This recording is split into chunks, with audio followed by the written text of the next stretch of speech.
소이름문답 29문 약간 줄여주세요. 29문에 우리는 그리스도가 이루신 구속에 어떻게 참여할 수 있습니까? 이렇게 질문이 되어 있고, 그 설명은 우리가 그리스도가 이루신 구속에 참여할 수 있는 것은 성령님이 그리스도가 이루신 구속을 우리에게 효과적으로 적용해 주시기 때문입니다. 이렇게 기록되어 있습니다. 이 교리를 한마디로 요약을 하자면 어떻게 구원을 얻느냐? 구원은 전적으로 성령 하나님의 주권적 역사하심의 결과다. 이것이 소이름문답 29번째의 교리의 핵심적인 내용입니다. 오늘 살펴볼 교리의 내용 가운데는 지난주에 성령을 믿사오며 라는 제목의 사도신경의 강의의 내용과 중첩되는 부분이 있습니다. 이 성경과 교리가 이렇게 삼위 하나님, 성부와 성자와 성령, 삼위의 하나님을 올바로 계시하고 그리고 하나님을 아는 올바른 지식을 갖는 것을 성도와 교회로 하여금 얼마나 중요하게 여기도록 했는지를 우리는 이 교리를 통해서 거듭 확인하게 됩니다. 그러니까 여러분들이 교리를 공부함으로써 얻게 되는 유익은 뭐냐면 대충 넘어가는 게 아무것도 없게 된다는 거죠. 하나님이냐? 그럼 하나님이 어떤 분이냐? 하나님의 속성이 무엇이냐? 삼위일체 하나님이라는 건 어떤 의미냐? 그 중에 성령께서 우리에게 행하시는 사역들은 무엇이냐? 그럼 성령과 인간의 구원의 관계는 무엇이냐? 이게 계속 갈래를 치면서 교리가 우리로 하여금 구원에 이르는 지식을 계속해서 확대해 가고 있는 거죠. 그리고 더 세밀하게 다루고 있는 것들을 보게 됩니다. 이런 것은 교리가 이렇게 집요하고 그리고 더 진리를 세분화해서 우리에게 자세한 지식을 가르쳐 주는 것은 이런 부분들이 신앙 안에서 이런 것들을 아는 것이 매우 중요하기 때문입니다. 졸리시면요 뒤에 가서 서셔서 들으셔야 돼요. 그렇게 주무시면 안 되고 한두 주가 아니고요. 이 소위문답 100몇 번까지 할 때까지 계속 그러실 거 아니잖아요. 그러니까 지금이 청교도 시대도 아닌데 긴 나목대에 가지고 옆에 한 사람씩 세워가지고 졸면 이렇게 쉬게 할 수도 없는 거고, 그렇게 하면 좋겠지만 아니면 저한테 저거 사주세요. 레이저 포인트. 이렇게 보고 조시는 분 있으면 얼굴에다가 이렇게 아니면은 그러니까 잠깐 오후 예배는 그래서 교리 설교이기 때문에 여러분들의 집중력에 한계가 있기 때문에 오래 안 하잖아요. 제가 절대. 근데 그 짧은 설교 하는데도 주무시면은 아니면은 오후 담당제로 해서 앞뒤 옆에 좌우 해서 조시는 분 있으면 서로 찔러드리고 이렇게 해서라도 어떻게 해서라도 들으려고 하셔야지. 끝나면 깨워. 그러고 이러시면 안 되는 거예요. 이러시면. 뭐 제 얘기 같으면 그렇게 들으셔도 괜찮아요. 남자들이 예비군 훈련, 아니 민방위 훈련 가면은 이렇게 그냥 덮고 자는 것처럼 뭐 제 얘기 같으면 상관없어요. 근데 여러분들이 꼭 아셔야 될 교리이기 때문에 허벅지를 이렇게 꼬집어 뜯어가면서 잠을 깨우고 들으셔야 됩니다. 중요하기 때문이에요. 올바른 믿음은 뭐 100번 강조해도 지나치지 않습니다. 올바른 교리적 지식에서 비롯됩니다. 제가 어제 주일학교 학생들의 소일문답을 암기하는 모습을 보고 가슴이 뭉클했습니다. 여러분은 안 그러셨어요? 눈물이 날라 그런 걸 억지로 참았어요. 그건 왜 그러냐면 그 시간에 하나님이 얼마나 기뻐하실까. 저 어렸을 때부터 하나님이 경외하는 도를 배워서 저렇게 앵무새 같은 목소리로 부장 집사님이 물으면 외워서 답을 하고 여호와 경외하는 도를 어려서부터 가르치라고 했습니다. 그대로 하는 거예요. 진리를 올바로 깨닫지 못할 때 결국 올바르지 못한 판단을 하게 됩니다. 올바르지 못한 행동을 하게 되고, 근데 그것이 더 확대가 되면 어떻게 되는 줄 아세요? 타락과 배교, 결국 신앙의 권태와 실증으로 영적인 깊은 침체에 빠지게 되는 것입니다. 교회에서 심지어 이탈하게 되는 일도 일어나게 되는 거예요. 말씀드렸죠? 하나님이 점점 사랑스러워져야 하나님을 향한 사랑, 경외감, 신앙이 깊어지죠. 교회를 오래 다녔는데 하나님이 전혀 사랑스럽지도 않고 하나님의 말씀이 감동도 되지 않고 내 인생의 중요한 지침과 지혜가 되지 않는데 그럼 뭐하러 교회 나오겠습니까? 교회 나올 이유가 전혀 없는 거예요. 고리타분한 설교 듣고 있을 이유도 없는 것입니다. 진리가 깊이 내 심령을 쪼개고 그 말씀이 내 마음을 가르고 들어와서 우리의 영혼에 분명한 깨우침을 주어야 그 진리를 붙들고 하나님을 사랑할 마음도 생기고 그를 위해 헌신할 마음도 생기고 그 나라를 위해서 하나님 앞에 내 자신을 드리고 싶은 열정도 생기는 것이죠. 성령 하나님께서는 지정의를 가지고 계신다고 했습니다. 기억나시죠? 지난주에 다 말씀드렸습니다. 그분은 인격적이신 하나님이라 그랬습니다. 하나님께서 지정의를 가지신 분이기 때문에 성령께서 당연히 우리의 지성과 감성과 의지에 그분의 영향을 미치십니다. 그래서 신앙은 이 지정의 복합적인 요소들이 신앙 안에 분명히 들어있는 거예요. 우려스러운 것은 성령께서만 지성과 감정과 의지에 작용하시는 것이 아니라 누구도요? 마귀도 우리의 지성과 감성과 의지를 공격한다는 것입니다. 또 죄가 우리 안에 들어오면 역시 마찬가지입니다. 인간이 타락으로 말미암아 이 지정의의 총체적 파괴와 타락이 일어났던 것처럼 죄도 계속해서 우리 안으로 죄가 들어오는 것을 죄와 싸우면서 막아내고 우리가 잘못 먹으면 토해내듯이 그 죄를 토해내는 이런 작업과 과정들이 신속하게 성도들 안에 일어나지 않게 되면 그 죄가 들어와서 우리의 지성과 감성과 의지를 마비시키는 거예요. 들어도 깨닫지 못하게 만들고, 감사해야 되는데 감격해야 되는데 감사고 감격도 다 사라지게 만들고, 주를 위해 살아야 되는데 주를 위해 살고자 하는 의지 자체를 다 무력화시켜버리는, 무엇 때문에? 계속 죄가 흘러 들어오는 것을 방치하고 있으니까. 따라서 우리의 지정의가 성령의 도구가 될 때는 우리가 성령의 도구로 쓰임을 받는 것입니다. 그리고 하나님과 더 친밀함을 누릴 수 있지만 사탄에 의해서, 마귀에 의해서 우리의 지정의가 조정당하게 되면, 마귀에 의해서 지성과 감성과 의지가 이렇게 장악당하게 되면 어떻게 되겠어요? 마귀의 종로로 타는 거예요. 그래서 언제나 나의 지성과 감성과 의지의 주체가 누구에 의해서 더 깊이 영향을 받는지에 대해서 이것을 관찰해야 됩니다. 그리고 객관적으로 이것을 판단하려고 하는 노력이 우리 안에 필요합니다. 내가 지금 누구의 영향을 받고 있는가? 지금 내가 이런 감정이 내 마음에 이런 불쾌한 감정이 생기는, 혹은 이런 분노가, 혹은 이런 불안함이, 초조함이, 두려움이 생기는데 이게 내가 지금 성령의 지배를 받는 것인가? 마귀의 지배를 받는 것인가? 분별을 해야 되는 거죠.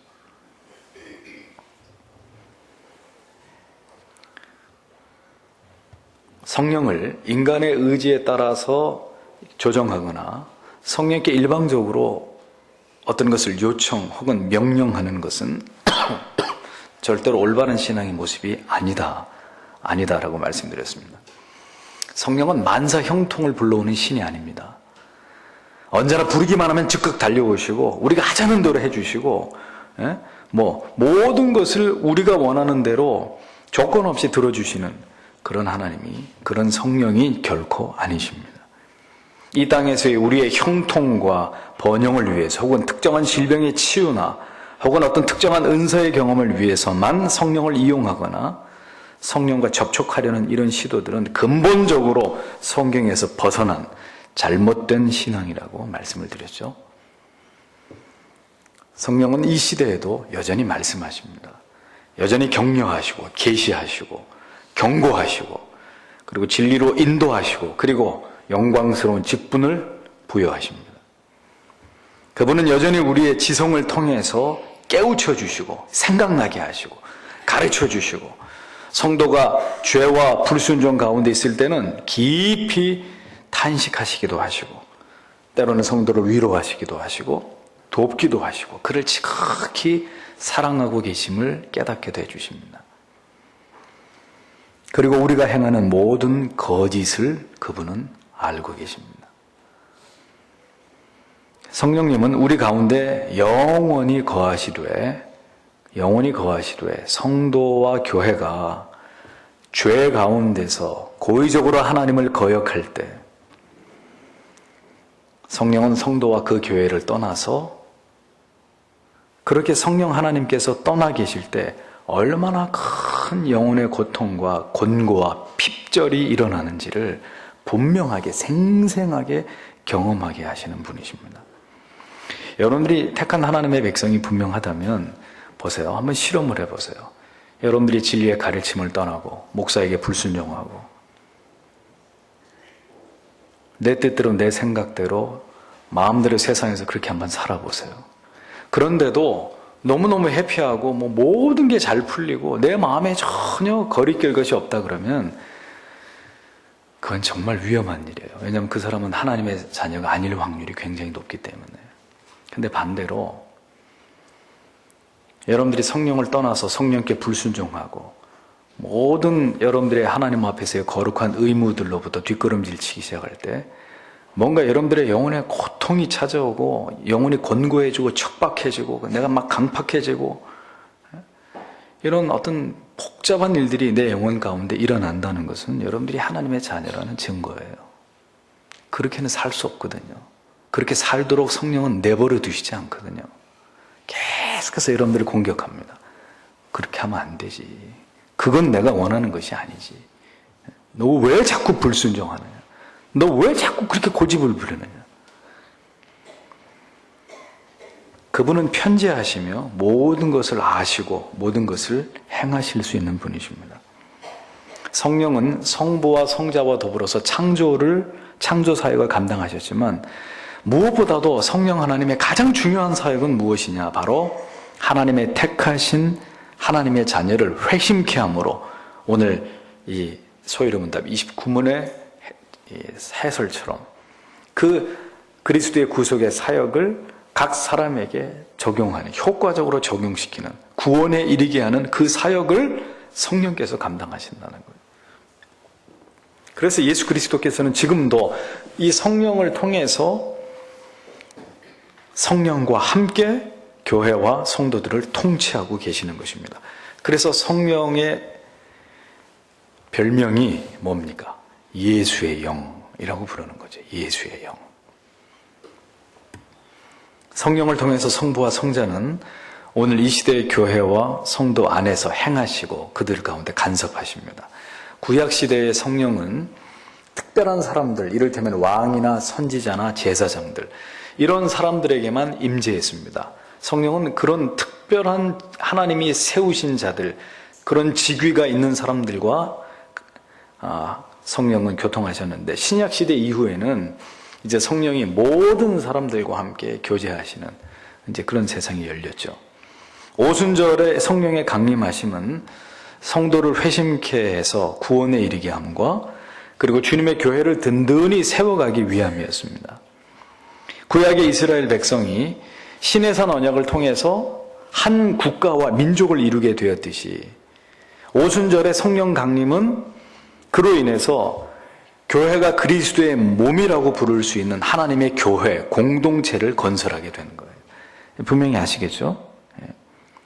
시내산의 언약을 통해서는 이스라엘의 국가와 민족이 형성됐고 오순절의 성령 강림을 통해서는 교회가 조직됐다. 성도들의 거룩한 모임인 교회가 세워지게 됐다. 그것이 하나님의 섭리의 결과입니다. 그래서 교회는 성령의 작품입니다.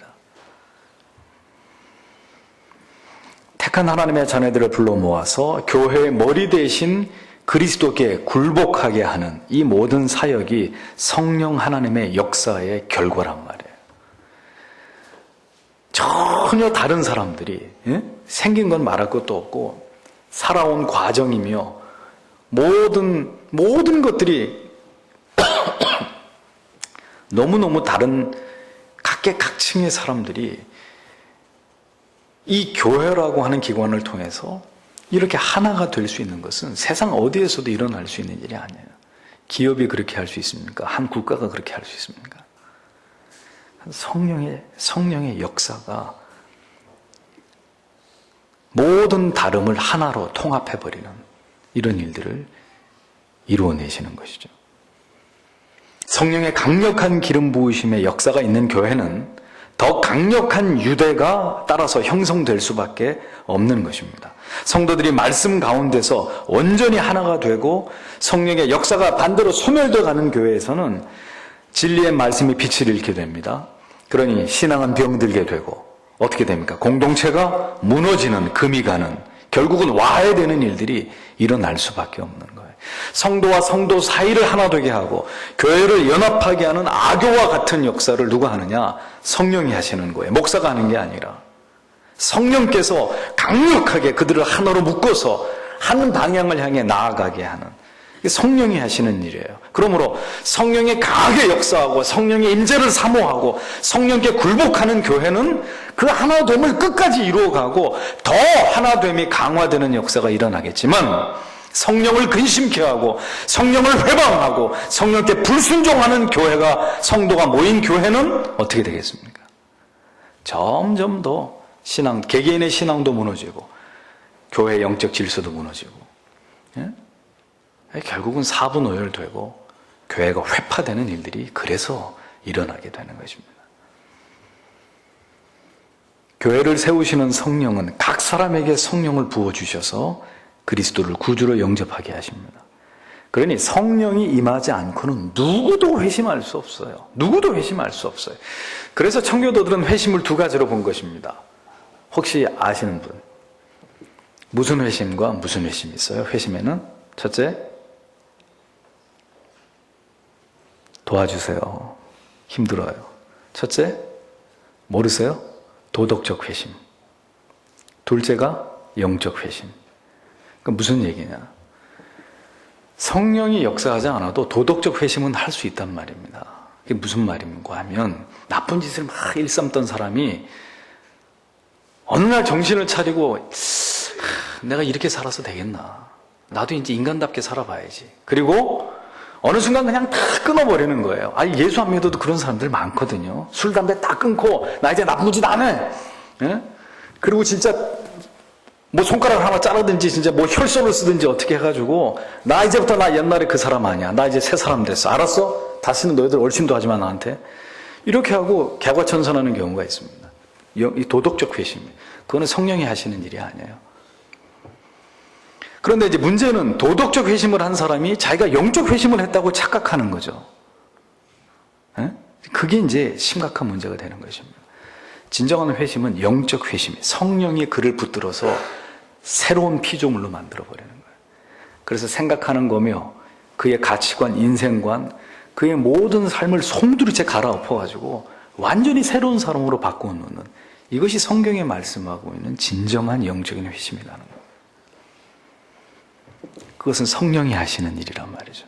성령이 임해야 그리스도가 구주이심을, 그리고 자신이 절대로 용서받을 수 없는 죄인이라는 사실을, 그리고 중생 이후에도 언제나 그리스도만이 높임을 받으시며 자신은 참된 예배자로 하나님을 경배하는 것이 자신의 신앙에서 가장 중요한 도리라는 것을 지속적으로 알게 되는 것입니다.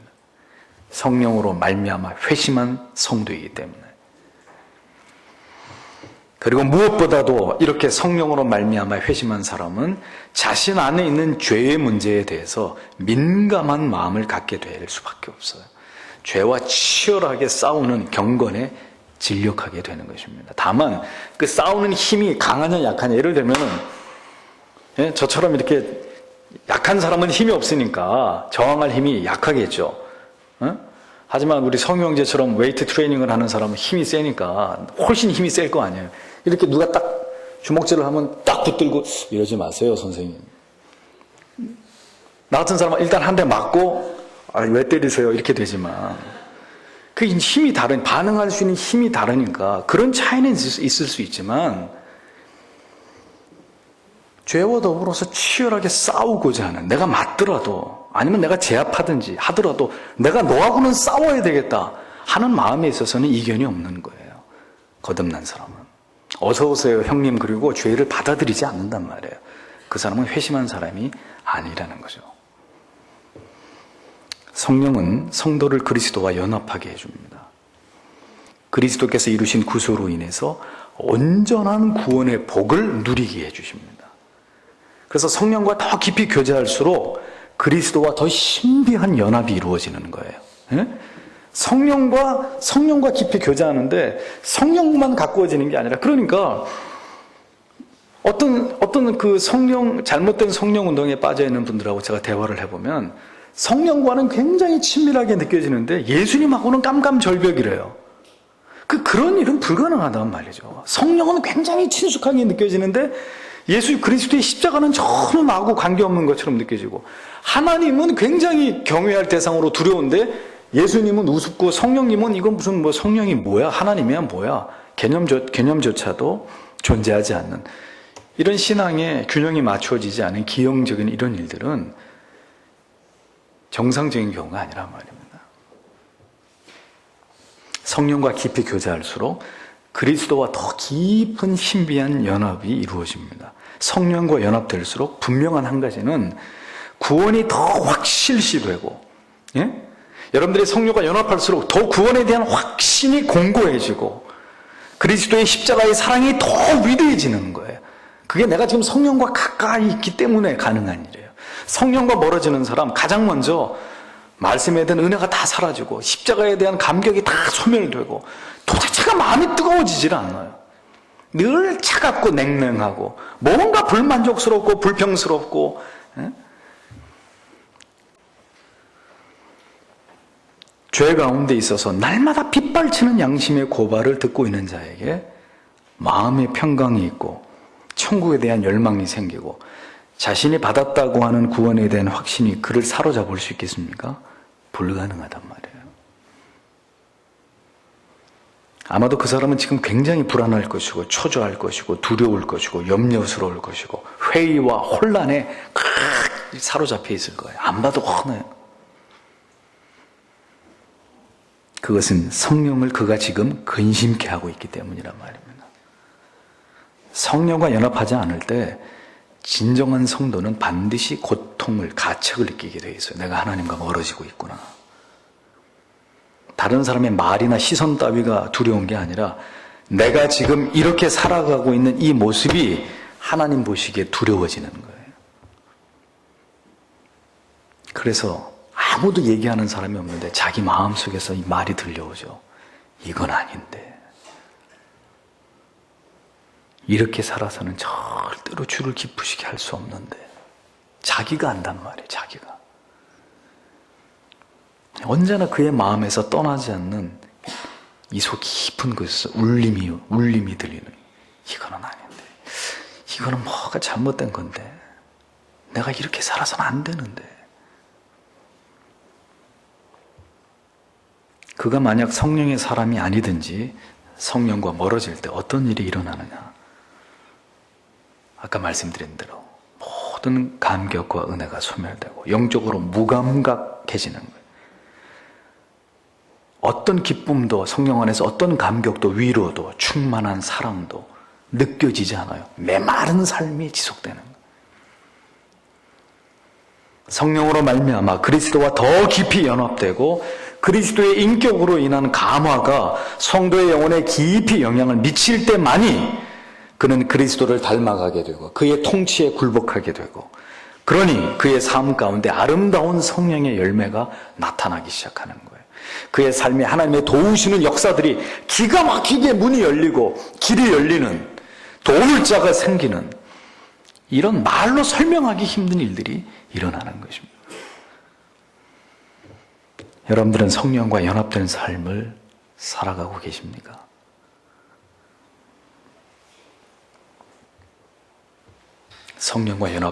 내가 성령과 연합됐다는 증거는 십자가의 은혜와 감격이 더 커지고 더 그리스도를 닮아가고자 하며, 더 그리스도의 복음을 전하고자 하며, 더 하나님께 영광이 되어드리고자 함에 있어서 그 모든 것에 더 내가 하나님 앞에 헌신하게 되는 것으로 우리의 하나님을 향한 그 마음이 나타나게 돼 있어요.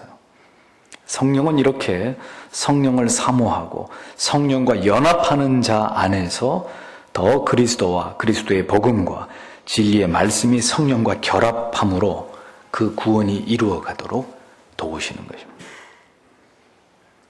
그리고 마침내 한 성도의 구원이 그의 죽음을 통해서 완성되게 하시는 거예요. 그게 성령이 하시는 일입니다.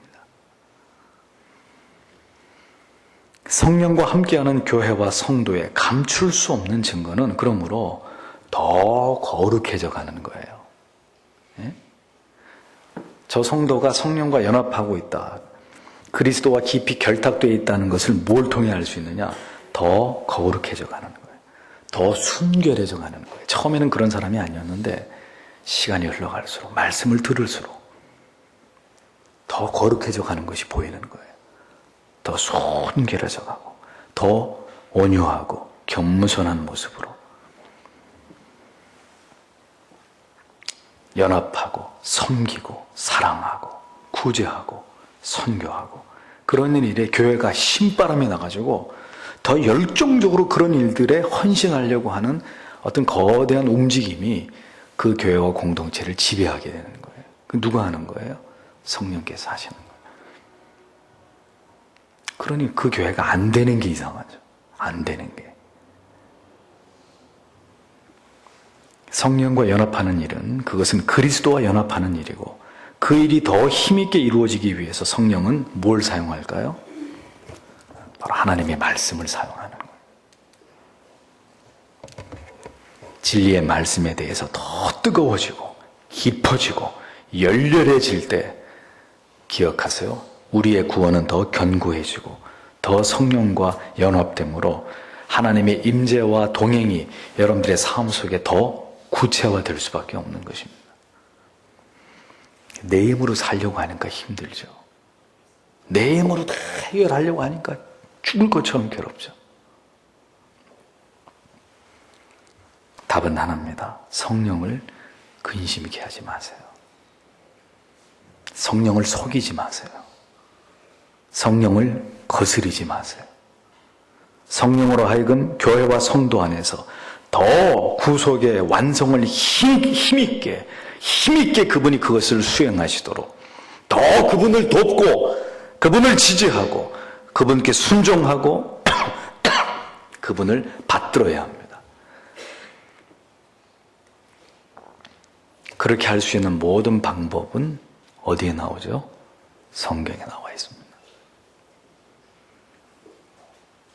성령은 그를 환영하고, 그리고 그를 경외하고, 그리고 그를 기뻐하고, 그리고 그로 인해서 즐거워하는 교회와 성도 안에서 그분은 더 기뻐하심으로 열심히 최선을 다해서 여러분과 교회를 위해 일하시는 성령이라는 사실을 잊지 않으시는 여러분들이 되시기를 바랍니다. 기도하겠습니다.